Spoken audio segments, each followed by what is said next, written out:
અને હવે જોઈએ મુકબધિર માટે સમાચાર મથુરાથી, જ્યાં શ્રી કૃષ્ણ જન્મભૂમિ વિવાદમાં સર્વેને મંજૂરી। અલ્હાબાદ હાઈકોર્ટે શાહી ઈદગાહમાં સર્વેને મંજૂરી આપી છે।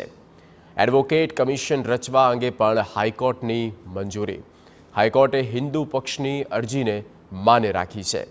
સર્વે કેટલા દિવસ ચાલશે તે અંગે 18મીએ નિર્ણય કરાશે। જ્ઞાનવાપી મસ્જિદની જેમ મથુરાની શાહી ઈદગાહમાં પણ સર્વે કરવામાં આવશે। નર્મદાના ડેડિયાપાડાના એમએલએ ચૈતર વસાવાનું આત્મસમર્પણ।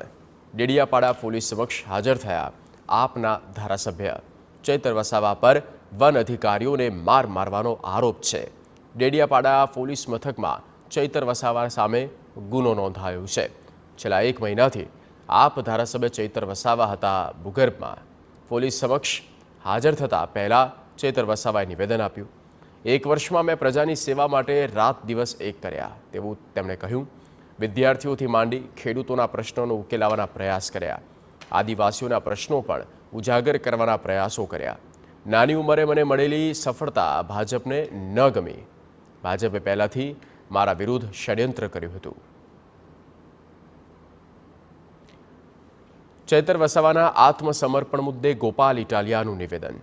ચૈતર વસાવાને પ્રજાનો અવાજ બનવાની સજા મળી।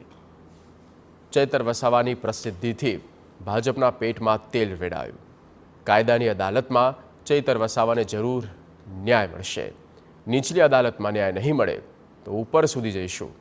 છેલ્લે જો ન્યાય નહીં મળે તો પ્રજાની અદાલતમાં જઈશું। આપ ધારાસભ્ય ચૈતર વસાવાના આત્મસમર્પણ મુદ્દે ભાજપની પ્રતિક્રિયા। ભાજપના નેતા ઋત્વિજ પટેલનો આમ આદમી પાર્ટી પર આરોપ। આમ આદમી પાર્ટી અરાજકતા ફેલાવવા માટે જાણીતી તેવું તેમણે કહ્યું। ચૈતર વસાવા પર સરકારી કર્મીને મારી અપહરણનો આરોપ છે। 1 મહિનાથી ચૈતર વસાવા કેમ ભાગતા ફરતા હતા?